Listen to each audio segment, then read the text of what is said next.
Assalamualaikum warahmatullahi wabarakatuh. Perkenalkan, nama saya Edi Silva Susanto, mahasiswa program studi ilmu Al-Quran dan Tafsir Fakultas Usuluddin Akademi Humaniora dengan NIM 242164016625. Kali ini saya akan membuat video tentang penjelasan sedikit tentang perilaku konstitusional, yang mana video ini dibuat untuk menyelesaikan tugas ujian tengah semester yang diampu oleh Bapak Muhammad Fatani, SPD, MBD, untuk menyelesaikan mata kuliah pendidikan kewarganegaraan. Baik, selanjutnya saya akan menjelaskan tentang sedikit deskripsi tentang studi kasus yang berkaitan dengan perilaku konstitusional, yang mana kali ini berisi tentang pelanggaran terhadap perilaku konstitusional tersebut. Kasus ini dimulai dengan sebuah pelanggaran terhadap putusan Mahkamah Konstitusi mengenai syarat pencalonan kepala daerah dalam Pilkada 2024 yang lalu ini. Nah, di sini Badan Legislasi atau Balik DPR RI yang mencoba untuk merevisi UU Pilkada serta ribuan mahasiswa, akademisi, dan masyarakat sipil yang menolak revisi tuntutan tersebut. Dan kejadian ini terjadi pada tanggal 22 Agustus 2024, tepatnya di gedung DPR RI Jakarta. Selanjutnya ada upaya DPR untuk mengubah syarat pencalonan kepala daerah yang oleh masyarakat itu dianggap sebagai bentuk pengabaian terhadap putusan MK yang telah final dan mengikat. Hingga ribuan demonstran berkumpul di depan gedung DPR RI untuk menuntut DPR dan pemerintah untuk mentaati putusan MK dan menghentikan revisi UU Pilkada tersebut.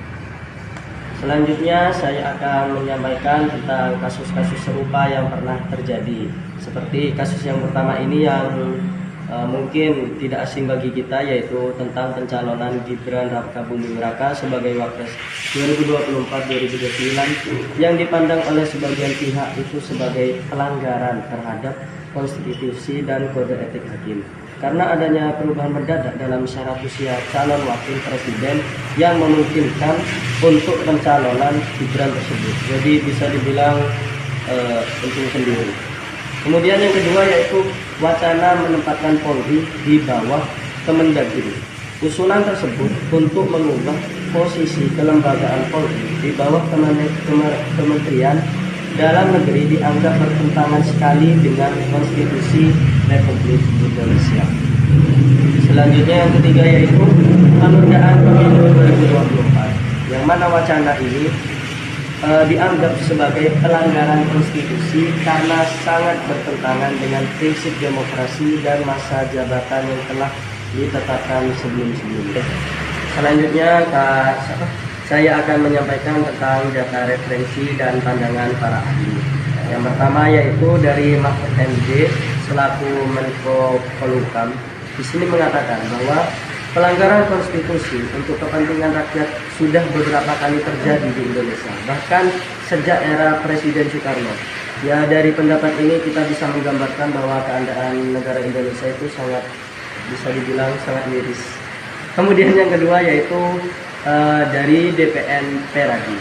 Di sini menggelar diskusi bertajuk Konstitusional Disobedience, yang membahas tentang pembangkangan terhadap konstitusi yang kerap terjadi, termasuk salah satunya itu pengabaian terhadap keputusan MK.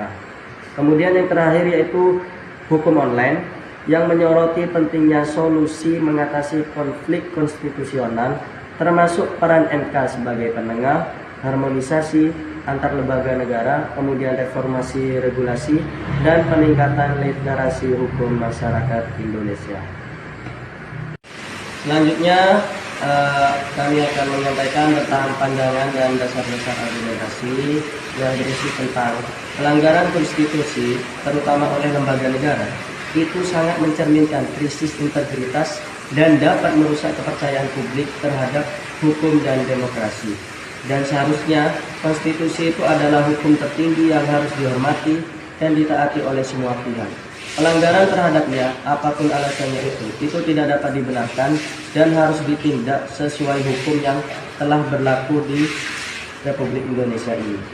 Dan yang terakhir, ini ada sedikit saran bagi seluruh warga untuk menjadi warga negara yang baik. Yang pertama yaitu adalah pahami konstitusi. Maksudnya itu adalah pelajari UUD 1945 dan peraturan perundang-undangan lainnya untuk memahami hak dan kewajiban sebagai warga negara yang baik. Kemudian yang kedua yaitu aktif dalam demokrasi. Maksudnya yaitu berpartisipasi dalam pemilu, diskusi publik, kegiatan sosial yang mendukung nilai-nilai demokrasi dan konstitusionalisme. Yang ketiga yaitu kritisi dengan bijak. Ya, yang mana kita ini menggunakan hak kebebasan kita untuk berpendapat dan mengkritisi kebijakan pemerintah yang dianggap melanggar konstitusi dengan cara santun dan juga berdasarkan fakta-fakta yang realistis. Yang keempat yaitu edukasi diri dan orang lain. Ya, maksudnya sebarkan informasi yang benar tentang konstitusi dan pentingnya perilaku konstitusional kepada lingkungan sekitar.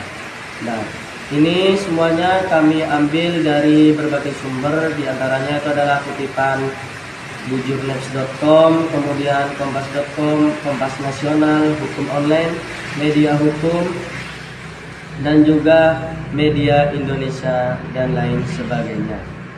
Baik, demikian pemaparan singkat tentang perilaku konstitusional dan juga studi kasusnya dari saya. Kurang lebihnya mohon maaf, dan apabila terdapat kritik ataupun saran itu kami selaku pembuat tugas itu siap menerima. Kurang lebihnya mohon maaf lagi. Wassalamualaikum warahmatullahi wabarakatuh.